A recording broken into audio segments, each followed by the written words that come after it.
सभी पुण्यात्माओं को मेरा नमस्कार।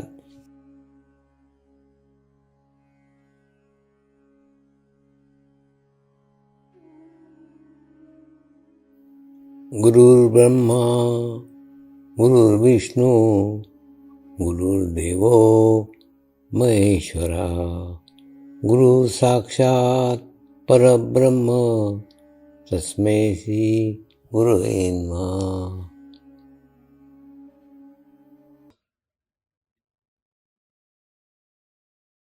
मेरे साथ मंत्र का उच्चारण करेंगे। मैं एक पवित्र आत्मा हूं, यानी मैं शरीर नहीं हूं। मैं एक शुद्ध आत्मा हूं। शुद्ध आत्मा केवल परमात्मा है, यानी मैं परमात्मा मैं हूं। परमात्मा के सिवा मेरा कोई अस्तित्व ही नहीं है। फिर से, मैं एक पवित्र आत्मा हूं, यानी मैं शरीर नहीं हूं। मैं शुद्ध आत्मा हूं। शुद्ध आत्मा केवल परमात्मा है।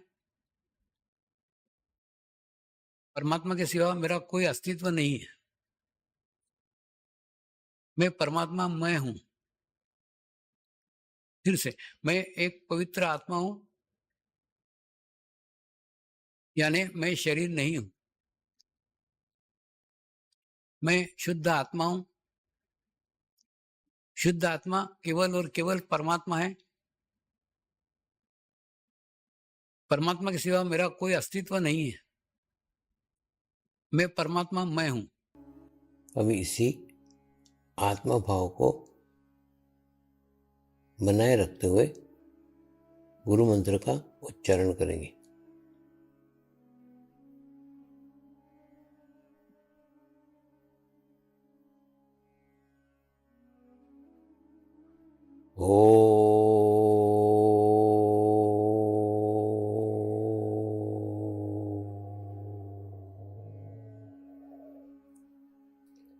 श्री शिवकृपानंद स्वामी नमो नमः।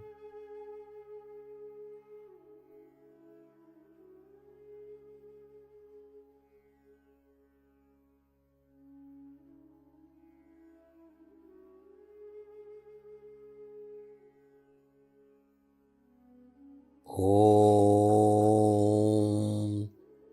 श्री शिवकृपानंद स्वामी नमो नमः।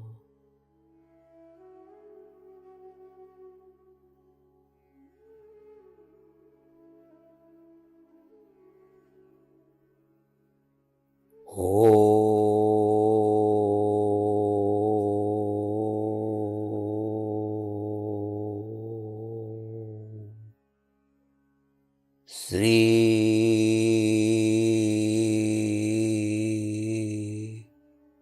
शिवकृपानंद स्वामी नमो नमः।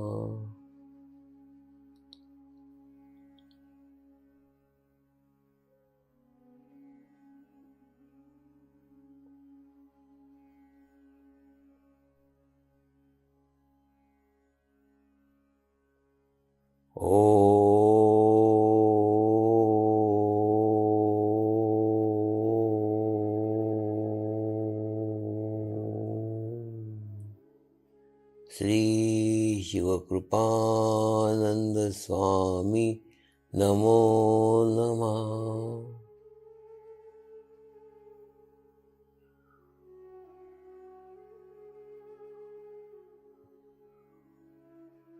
ओम श्री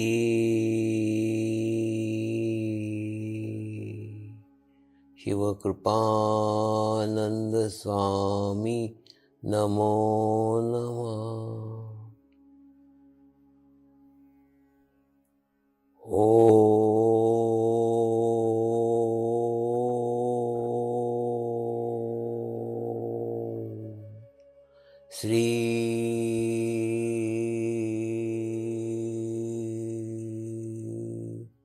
शिवकृपानंद स्वामी नमो नमः।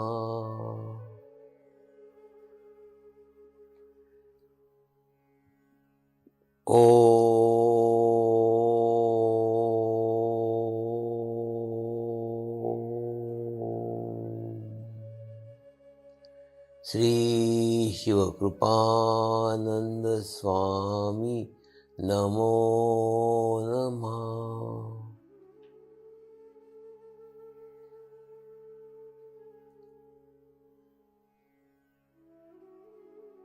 ओम श्री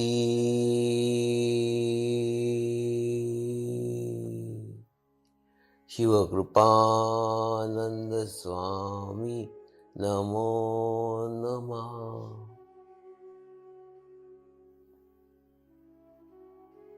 ओम श्री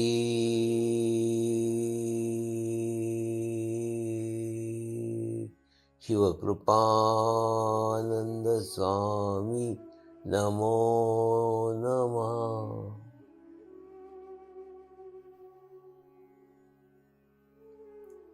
अब आप अपना चित्त सहस्त्रार पर रख के थोड़ी देर के लिए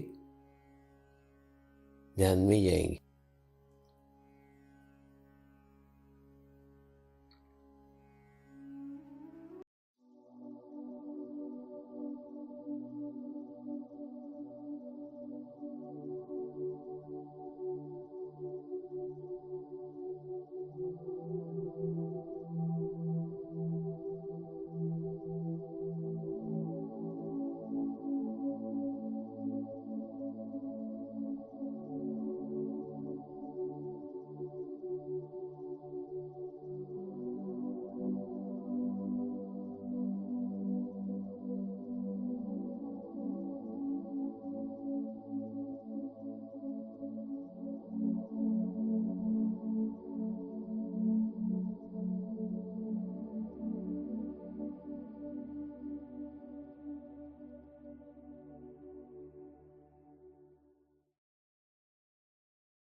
आए हुए सभी पुण्य आत्माओं को नमस्कार। हिमालय अपना ज्ञान आपको देने के लिए पिछले 25 वर्षों से आपका इंतज़ार कर रहा था। आखिर आप आज यहाँ पहुँच ही गए। चलिए वो ज्ञान प्राप्त करते हैं, वह नॉलेज प्राप्त करते जो केवल हिमालय में आकर ही प्राप्त हो सकता है। आज के इस चर्चा सत्र की शुरुआत हम एक राजा जनक की कहानी से करते हैं। देखिए, कहानी सांकेतिक रहती है तो उसके ज़्यादा भीतर जाने की आवश्यकता नहीं। आवश्यकता है उसका मर्म क्या है, उसका उद्देश्य क्या है, वो उद्देश्य की तरफ ध्यान दीजिए। राजा जनक को विदेही कहा जाता था। राजा इसलिए कहा जाता था कि वो राजा होते हुए भी एक सन्यासी शरीर का जीवन व्यतीत करते थे। तो एक बार नारद जी को लगा चलो उनसे ब्रह्म ज्ञान की शिक्षा ली जाए। वो ब्रह्मज्ञानी है ऐसा सोच करके नारद जी उनके पास गए। तो वो राजा जनक दरबार में बैठे हुए थे।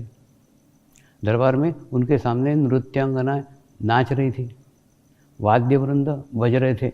और उसके बाद में नारद जी ने देखा कि अरे ये तो सिंहासन पे बैठे हुए हैं, इनके सामने नृत्यांगना नाच रही है, वाद्य वृंद बज रहे हैं और ये तो सारे ऐश्वर्य को भोग रहे हैं।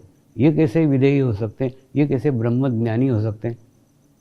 ऐसा सोचकर राजा जनक को ही उन्होंने प्रश्न पूछा कि आप सारा ऐश्वर्य भोग रहे हो, ऐश्वर्य के अंदर बैठे हो, फिर आपको ब्रह्मज्ञानी क्यों कहते हैं? तो राजा जनक ने कहा, नारद जी आप एक काम करिए।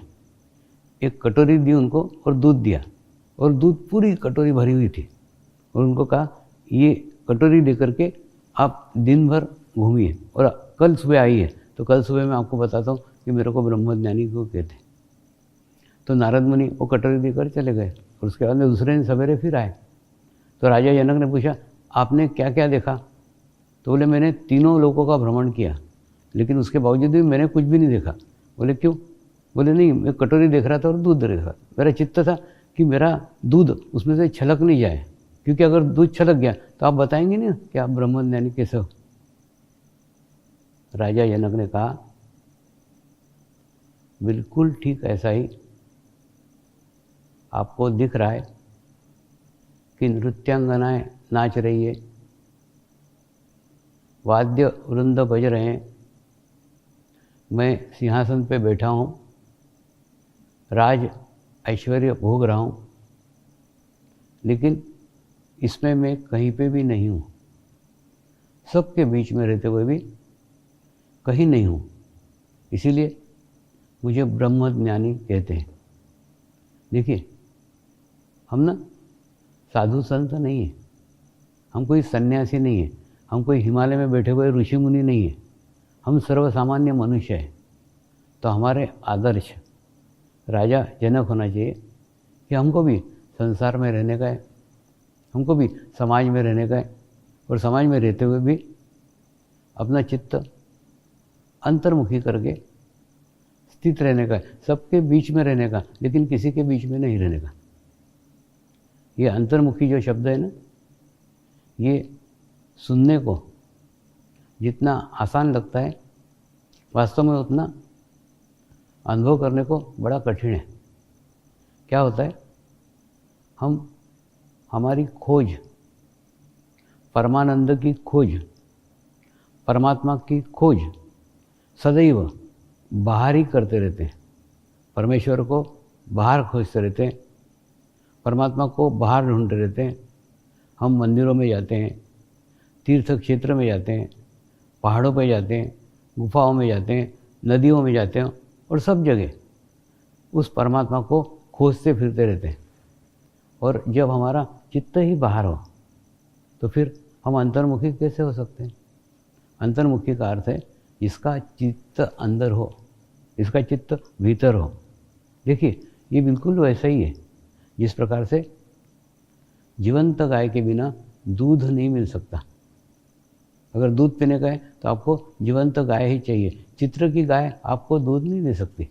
देखते हैं ना, हम एक आधे पुस्तक के अंदर गाय का चित्र देखते हैं, उसमें देखते हैं कि गाय के 4 पैर होते हैं, गाय को 2 सींग होते हैं, गाय दूध देती है, गाय लाल रंग की सफ़ेद रंग की होती है। ये सब वर्णन, गाय का वर्णन हम किताब में पढ़ सकते हैं। और किताब के इस ज्ञान का उपयोग क्या हो सकता है? अगर किसी मैदान में एक गधा और एक गाय चर रही है तो हम पहचान सकते हैं कि गाय कौन सी है और गधा कौन सा है। लेकिन गाय का अगर दूध पीने का है तो हमको जीवंत गाय के पास ही जाना पड़ेगा। बिल्कुल ठीक इसी प्रकार से ये जो पुस्तक का ज्ञान है ना, ये जो ग्रंथों का ज्ञान है, ये ज्ञान हमको केवल परमात्मा को पहचानने में सहायता कर सकता है, मदद कर सकता है, लेकिन परमात्मा की अनुभूति नहीं करा सकता। आज से 20-25 साल पहले की घटना है। जब मैं नया नया मुंबई में आया था तो वहाँ पे ना एक लेखक महोदय आते थे, खूब बड़ी उम्र के थे, 90 साल के करीब उम्र थी, और वो रोज़ खूब छोटे छोटे शिविर होते थे, 10 लोगों के शिविर, 20 लोगों के शिविर। तो शिविर में आने वाले प्रत्येक व्यक्ति को मैं अच्छे से जानता था। तो वो बोलते थे, स्वामी जी ये ग्रंथ में तो ये लिखा है, स्वामी जी ये आज आपने तो प्रवचन में ये बोला है। मैं बार बार उनके उत्तर देता था। फिर उनसे ना दोस्ती हो गई, और खूब उम्र के थे तो मैं खूब उनका रिस्पेक्ट करता था, इज्जत करता था। फिर एक दिन मैंने कहा, डॉक्टर साहब एक रिक्वेस्ट है। तो बोले, क्या? कल सवेरे 6 बजे आप मेरे घर पे अंगूठा छाप बन करके आ सकते हो क्या? तो उनको खूब आश्चर्य लगा कि ऐसा क्यों बोल रहे हो। मैंने बोला कल सुबह आओ, फिर मैं आपको बताऊंगा। तो दूसरे दिन सवेरे 6 बजे वो मेरे घर पे आए, और मैं कुछ नहीं, मैं ध्यान करते बैठा हुआ था। वो भी आए और वो भी बैठ गए, उनको भी ध्यान लग गया। और ध्यान लगने के बाद में जब उठे तो उन्होंने कहा, स्वामी जी मैं ध्यान के ऊपर पिछले 30 वर्षों से पुस्तकें लिख रहा हूँ, लेकिन आज तक इतना अच्छा ध्यान मेरा कभी भी नहीं लगा। 1.25 घंटे ध्यान में थे।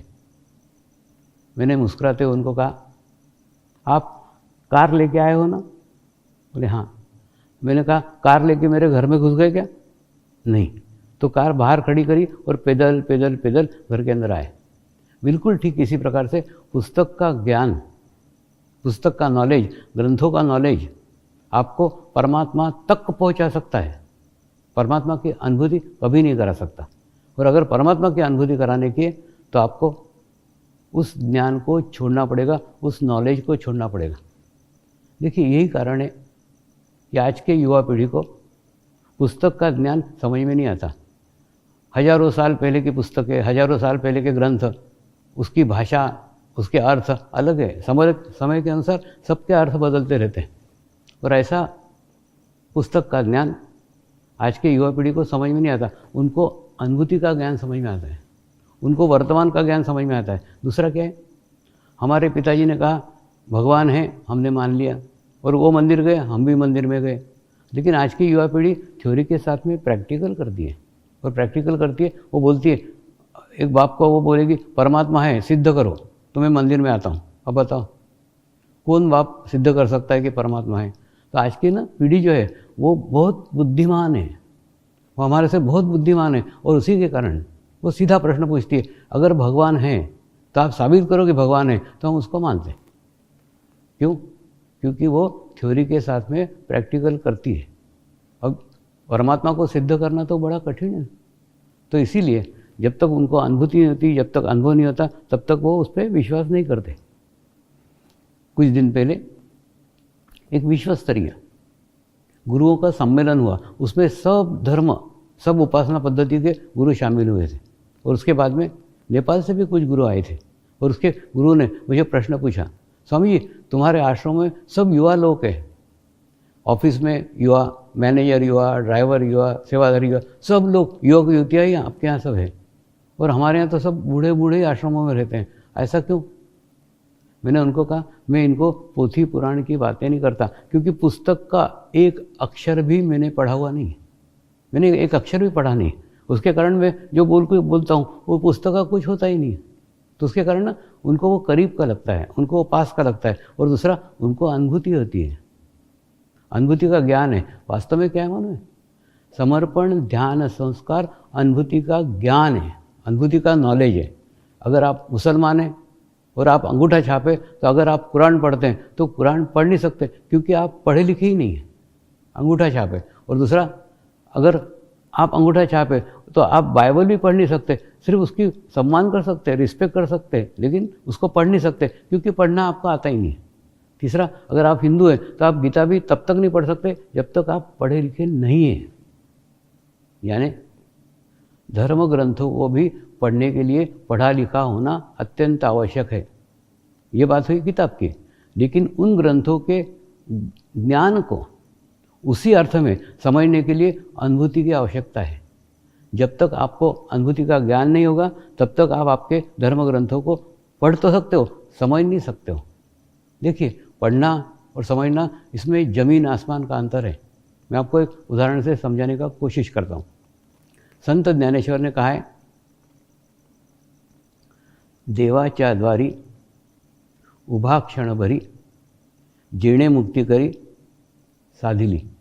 यानी परमात्मा के दरवाजे तू जाकर के बैठ जा, रोज नियमित बैठ जा, और बैठने मात्र से तेरे को परमात्मा की प्राप्ति होगी, तेरे को मोक्ष की प्राप्ति होगी। अब देखो कैसा है, ग्रंथ लिखने वाला अपने स्तर के ऊपर लिखता है, और वो सोचता है मैंने जिस स्तर पे ग्रंथ लिखा है, पढ़ने वाला भी उसी स्तर का होगा। लेकिन उनकी लिखी हुई बात आज 800 साल के बाद में समझना कठिन है, क्योंकि उनकी स्थिति अलग थी, आज की स्थिति अलग है। तो क्या होता है, मनुष्य ने उसका एकदम आसान एक मार्ग चुना, वो मार्ग ये चुना एक ईंट पत्थर का एक बड़ा भव्य मंदिर बनाए और मंदिर के दरवाजे जाके रोज नियमित बैठने लग गया और अपने भीतर एक अहंकार भी निर्माण करने लग गया, मैं रोज मंदिर में आकर के बैठता हूँ, मोक्ष तो मुझे मिलने ही वाला है, क्योंकि संत ज्ञानेश्वर ने कहा है कि वहाँ जाकर के बैठने मात्र से मोक्ष मिल जाता है। अब देखिए, संत ज्ञानेश्वर ने अलग अर्थ में बताया, मनुष्य ने अलग अर्थ में लिया और उसको जो सुविधाजनक था, जो उससे हो सकता था, वो करना आसान था, वो उसने किया। और उसके बाद में वास्तव में उन्होंने कभी ईंट पत्थर के मंदिर को मंदिर कहा ही नहीं था। उन्होंने कहा आपका जो देह रूपी है ना, ये देह रूपी मंदिर है और ये देह रूपी मंदिर का दरवाज़ा ये तालू भाग है, ये सहस्त्रार है। इस सहस्त्रार के ऊपर अगर आप नियमित 10 मिनट बैठो तो आपको मोक्ष की प्राप्ति हो सकती है। लेकिन मनुष्य ने अर्थ क्या लगाया कि एक ईंट पत्थर का मंदिर बनाए और मंदिर में जाके दरवाजे पे बैठ गए। क्या होता है, पूजा करना खूब आसान है, ध्यान करना खूब कठिन है। एक गच्छाधिपति मुझे शंखेश्वर में मिले थे, उनसे भी इस विषय पे खूब चर्चा हुई। बोले स्वामी जी, हमारे भी जो सारे कर्मकांड है ना, सब कर्मकांड के पीछे ध्यान ही था, मूल ध्यान था, लेकिन धीरे धीरे कर्मकांड रह गए, ध्यान छूट गया। देखिए, समय के साथ साथ जो पकड़ में आता है, आसान है, वो पकड़ा जाता है, जो कठिन है वो छूट जाता है। तो परमात्मा को पाने के लिए अपने शरीर को मंदिर बनाना पड़ेगा। परमात्मा को पाने के लिए आपको आपके सहस्त्रार चक्र पे ध्यान करना पड़ेगा, अनुभूति करना पड़ेगी, अनुभव करना पड़ेगा। आज अनुभूति एक ऐसा मार्ग है जो मार्ग वसुधैव कुटुंबकम की कल्पना साकार कर सकता है, संत ज्ञानेश्वर का विश्व धर्म का मार्ग साकार कर सकता है। वो अनुभूति आपको तब तक नहीं आएगी जब तक आप अंतर्मुखी नहीं होते। अंतर्मुखी का अर्थ, जब तक आपका चित्त जो बाहर जा रहा है, बाहर ढूंढ रहा है, बाहर भाग रहा है, उस चित्त को आप भीतर की ओर नहीं लेके आते। देखिए, चित्त के बाहर जाने के अनेक उपाय हैं। मेरे बचपन में तो केवल अखबार थे और रेडियो था। रेडियो भी बहुत कम लोगों के पास था, जिनके पास था उनके पास जाके भीड़ इकट्ठा होती थी न्यूज़ सुनने के लिए। तो चित्त बाहर जाने के साधन बहुत कम थे, बहुत छोटे थे। आज ऐसा नहीं है। आज इंटरनेट है, फेसबुक है, रेडियो है, टीवी है, सिनेमा है, माने इतने सारे माध्यम निर्माण हो गए हैं जो आपके चित्त को बाहर बाहर बाहर बाहर बाहर बाहर बाहर बाहर ले जा रहे हैं। ऐसे में चित्त को भीतर करने वाला एक ही है, वो है माध्यम। जब तक वो माध्यम आपके जीवन में नहीं आता, तब तक आपका चित्त बाहर ही जाता जाएगा। अब देखो ना, हम जब पैदा होते हैं, पैदा होते बराबर नर्स को देखते हैं, फिर डॉक्टर को देखते हैं, फिर माँ को देखते हैं, फिर बाप को देखते हैं, देखते हैं देखते हैं देखते हैं देखते हैं देखते, और जाते समय भी देखते ही रहते हैं। यानी पूरा जीवन व्यतीत हो जाता है देखने में, पैदा होने से लेके मृत्यु तक देखना देखना देखना देखना देखना। लेकिन अक्खी दुनिया को देख लेते, इंटरनेट के माध्यम से दुनिया में कहाँ क्या चल रहा है, कौन सी गतिविधियाँ चल रही है, कौन सी एक्टिविटी चल रही, सबका ज्ञान, सबका नॉलेज, दुनिया भर का नॉलेज। और दूसरा कंपटीशन हो गई है कि तुम्हारे से पहले वो ज्ञान मुझे प्राप्त हुआ, उस दुनिया का नॉलेज मुझे प्राप्त हुआ। इतने ज्ञानी लोग हो गए हैं, इतना ज्ञान प्राप्त किया है, अक्खी दुनिया का ज्ञान प्राप्त कर लिया, इंटरनेट के माध्यम से सारा ज्ञान प्राप्त कर लिया। केवल अपना ज्ञान प्राप्त नहीं किया, केवल अपने आप को नहीं जाना। देखिए, ये जितने माध्यम आ रहे हैं, ये सब माध्यम हमारे चित्त को बाहर बाहर बाहर बाहर बाहर बाहर लेके जा रहे हैं। आप कल्पना करो ना, एक गली है, इस गली पे दोनों ओर जेबकट लोग खड़े हुए हैं, और तुम्हारे जेब में बहुमूल्य हीरा है और हीरे को लेकर के तुमको इस पार से उस पार जाने का है, तो कैसे जाओगे? सारे चोर हैं जो तुम्हारे हीरे को चुराने के लिए बैठे हुए हैं। ठीक उसी प्रकार से आपका चित्त रूपी हीरा साक्षात परमात्मा है, साक्षात परमेश्वर है, और आपके चित्त को लूटने वाले सारे लुटेरे पूरे दुनिया में भरे पड़े हैं। दूसरा, जैसे आप ध्यान मार्ग में भी आओगे ना, तो भी ये कुछ कम होने वाला नहीं है, उल्टा और ज़्यादा होगा। इस समय अपने चित्त को संभालना और कठिन कठिन कठिन होता जाएगा। यही तो परीक्षा है, यही तो साधना है। देखिए, जितनी साधना करते जाओगे, जितनी ऊंचाइयों पे जाओगे, जितने उच्च शिखर पे जाओगे, उतना ही गिरने का भय सताने लगेगा। गुरुत्वाकर्षण शक्ति उतनी ही जोर से नीचे खींचेगी। जितनी आध्यात्मिक स्थिति तुम्हारी अच्छी होती जाएगी, वैसे ही नकारात्मक शक्तियाँ आपको नीचे खींचने का पूरा पूरा कोशिश करेंगी। तो यही तो साधना है कि कितनी भी खराब स्थितियाँ आए, कितनी भी खराब परिस्थितियाँ आए, आपका चित्त कभी भी बाहर नहीं जाए, आपका चित्त सदैव अंतर्मुखी रहे। अब ये अंतर्मुखी रहे तो ठीक है, अंतर्मुखी रहेगा कैसे? अंतर्मुखी तब रहेगा जब आपको आपके जीवन में परमात्मा की प्राप्ति होगी। जब आपके जीवन में परमात्मा मिल जाएगा ना, मुझे परमात्मा मिल गया, मुझे परमेश्वर मिल गया, ये भाव, ये संपूर्ण समाधान जिस दिन आपको आपके जीवन में मिल जाएगा ना, आपकी बाहर की सारी खोज बंद हो जाएगी। मैंने परमात्मा को पा लिया, मैंने परमेश्वर को पा लिया, बस ये संपूर्ण समाधान है। ये समाधान होने के बाद में ही आपकी अंतर्मुखी यात्रा प्रारंभ होती है। आपका चित्त भीतर आना चालू हो जाता है, तब तक आपका चित्त बाहर बाहर बाहर बाहर बाहर बाहर जाता रहेगा। आपको लगता है कि आप इस चीज़ के भाग रहे हो, नहीं, आप कहीं पे भी दौड़ लगा रहे हो, कहीं भी ढूंढ रहे हो, कहीं भी खोज रहे हो, परम आनंद की खोज कर रहे हो, परम आनंद की खोज कर रहे हो, और उसी के खोज में आप लगे हुए हो, जाने अनजाने में लगे हुए हो, उस शांति की खोज में लगे हुए हो। उस शांति की खोज में तुम पहाड़ों पे जाते हो, नदियों के पास जाते हो, समुद्र के पास जाते हो, रिसोर्ट में जाते हो, क्लब में जाते हो, उस परमानंद की खोज में ही जाते हो, लेकिन वो परमानंद बाहर है ही नहीं। सारी खोज आपकी व्यर्थ है जब तक आप भीतर की ओर नहीं जाते। अब आपको जिज्ञासा होगी, मैंने कहा कि मैंने परमात्मा को पा लिया है, मैंने परमेश्वर को पा लिया है, ये स्थिति जब माध्यम को मिली ना, तब जाकर के माध्यम भी अंतर्मुखी हुआ है। मैं भी आप जैसा हूँ, और आप जैसी समस्याएं, आप जैसे प्रॉब्लम सब मेरे जीवन में आए। दूसरा, अंतर्मुखी होने की प्रेरणा मुझे मेरे नानी से मिली। नानी कहती थी, परमात्मा अविनाशी है, परमात्मा कल भी था, परमात्मा आज भी है, और परमात्मा कल भी रहेगा। तो छोटे से 5 साल की उम्र में मैं समझ गया था, परमात्मा कोई व्यक्ति नहीं हो सकता, परमात्मा कोई शरीर नहीं हो सकता। क्यों? कोई भी ऐसा शरीर नहीं है, कोई भी ऐसा व्यक्ति नहीं है जो कल भी था, जो आज भी है, और जो कल भी रहेगा। इतना स्पष्ट, इतना समझ में आ गया था कि परमात्मा कोई व्यक्ति नहीं हो सकता, परमात्मा कोई रूप नहीं हो सकता। और फिर उस परमात्मा की खोज प्रारंभ हुई। हमारे घर पे एक संत आते थे,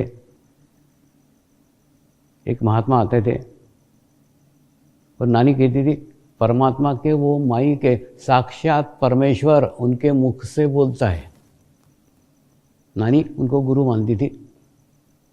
लेकिन कुछ दिनों के बाद में वो हॉस्पिटल में भर्ती हो गए, और उसके बाद में नानी मेरे को बोली, चल अपन वहाँ उनको डब्बा दे के आते हैं।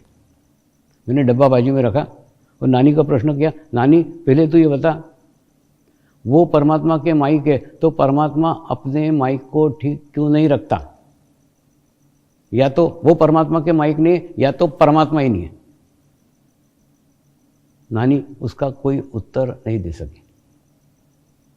उसके बाद में देखा तो एक मुस्लिम फ़कीर मस्जिद के सामने मोर पंख लेके खड़ा रहता था।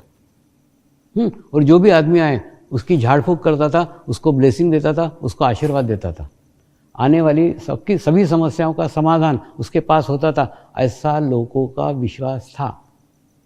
और जो लोग आते थे वो अलग अलग जाति के, अलग अलग धर्म के, अलग अलग देश के सभी थे। दूसरा, ऐसी की ऐसी घटना एक साधु बाबा के यहाँ देखी। जो साधु बाबा के यहाँ एक हवन कुंड रहता था। कोई भी समस्या लेकर के आए, कोई भी बीमारी लेकर के आए, वो भभूति उठा करके देता था, ये ले, इससे तेरा पेट दर्द ठीक हो जाएगा, ये ले, इससे तेरी समस्या दूर हो जाएगी। और दूसरा, आने वाले को उसकी जात नहीं पूछता था, आने वाले को उसका धर्म नहीं पूछता था। तो मैंने नानी को कहा, नानी, मुसलमान हिंदुओं को और हिंदू मुसलमानों को कैसे ठीक कर सकता है? क्या परमात्मा एक ही है? क्या परमेश्वर एक ही है? नानी के पास में इसका भी कोई जवाब नहीं था। उसके बाद में एक और घटना घटी।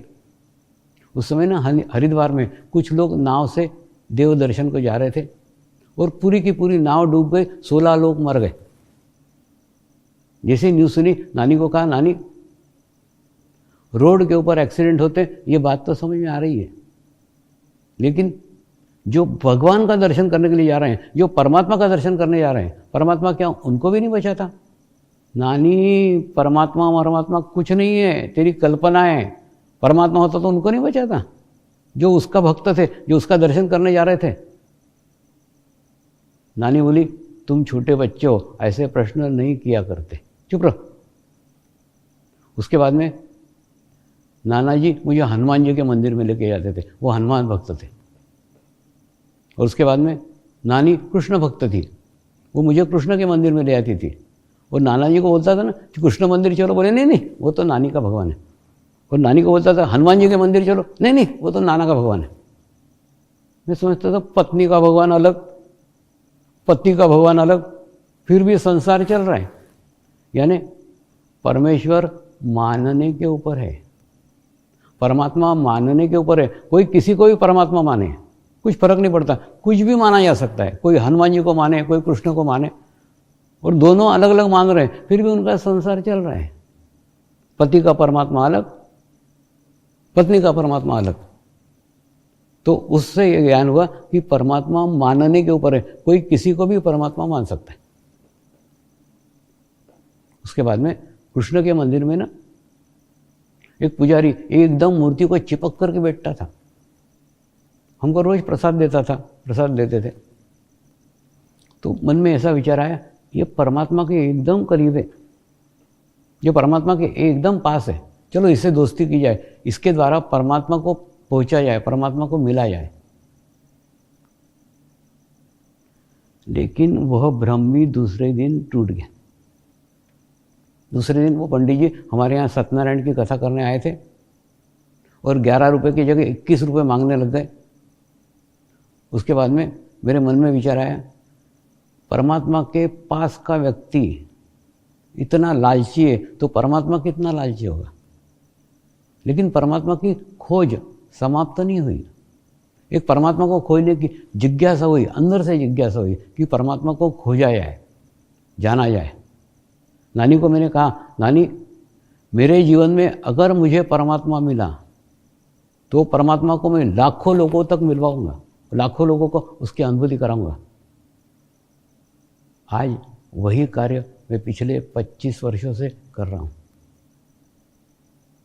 नानी बोली, तू कर सकता है, तू छोटा बच्चा है, तेरे पास में धन है, तू अमीर है, तेरे पास में समय का धन है, मैं बूढ़ी हूँ, मेरे पास समय नहीं है कि मैं परमात्मा की खोज करूँ और परमात्मा को जानूँ। तू कर सकता है, तू कर। तो फिर परमात्मा की खोज प्रारंभ हुई और वो खोज भी बड़ी विचित्र प्रारंभ हुई। मेरे नाना जी की मृत्यु हो गई और मृत्यु होने के बाद में मैंने सबको पूछा, नाना जी कहाँ गए? बोले भगवान के पास गए। मैंने कहा मैं जाता हूँ वो मंदिर में, मारुति मंदिर में। बोले नहीं नहीं, तुमको नहीं जाने का। तो मैंने बोला, अरे भगवान के पास गए मतलब वही हनुमान जी के मंदिर में गए होंगे, लेकिन वो बोलते नहीं वो हनुमान जी के मंदिर में गए, तुम नहीं जाने का। बोला बड़ा विचित्र है। तो फिर परमात्मा को कहाँ खोजा है, नाना जी को कहाँ खोजा जाए? तो नाना जी की खोज चालू हुई, क्योंकि नाना जी परमात्मा के पास गए थे। और बाद में ना कब नाना जी से चित्त हटके परमात्मा पे आ गया वो पता ही नहीं चला। परमात्मा की खोज में जिसने जो जो कहा वो सब किया। किसी ने बोला गायत्री का जाप करो 24,000 परमात्मा मिल जाएगा, 24,000 गायत्री का जाप किया, परमात्मा नहीं मिला। किसी ने बोला हवन करो, हवन करने से परमात्मा मिल जाएगा, खूब हवन किए लेकिन फिर भी परमात्मा नहीं मिला। उसके बाद में किसी ने कहा पूजा पाठ करो, ये करने से परमात्मा मिल जाएगा, परमात्मा नहीं मिला। किसी ने कहा ग्रंथ पाठ करो, ग्रंथ पाठ करने से परमात्मा मिल जाएगा, ग्रंथ पाठ किए फिर भी परमात्मा नहीं मिला। खूब प्रयत्न किए, खूब प्रयास किए। मैं मेरे नानी के साथ शेगांव में गजानंद महाराज के मंदिर में आता था, और मंदिर में जो गजानंद महाराज का समाधि स्थल था, मेरी नानी उनको परमात्मा मानती थी, उनको परमेश्वर मानती थी। और मेरे नाना जी कहते थे मैंने उनको देखा है, वो सरकारी नल पे आकर के पानी पी रहे थे, मैंने देखा है उनको। तो मुझे ना वो करीब के लगते थे, वो पास के लगते थे। ऐसा तो कोई परमात्मा का रूप है जिसको किसी ने देखा हुआ है तो पास के लगते थे, करीब के लगते थे। और भगवान का किसी ने भी देखा हुआ नहीं तो भगवान दूर के लगते थे, कि कोई जानता ही नहीं, किसी ने देखा ही नहीं, किसी को पता ही नहीं।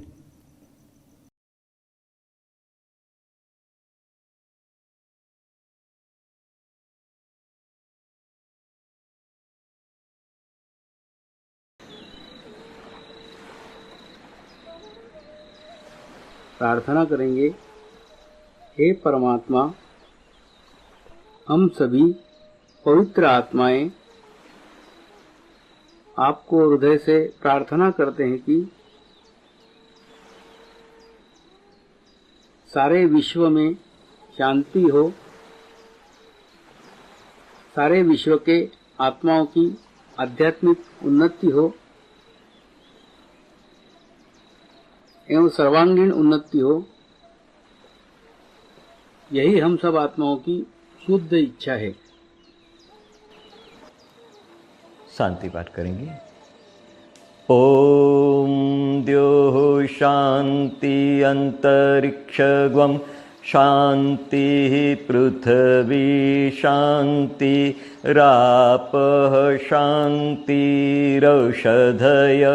शांति वनस्पतयः शांति विश्वे देवाः शांति ब्रह्म शांति सर्वगं शांति शांतिरेव शांति क्षमा शांतिरेधि। ओम शांति शांति शांति सर्वारिष्ट सुशांतिर्भवतु। नमस्कार करेंगे।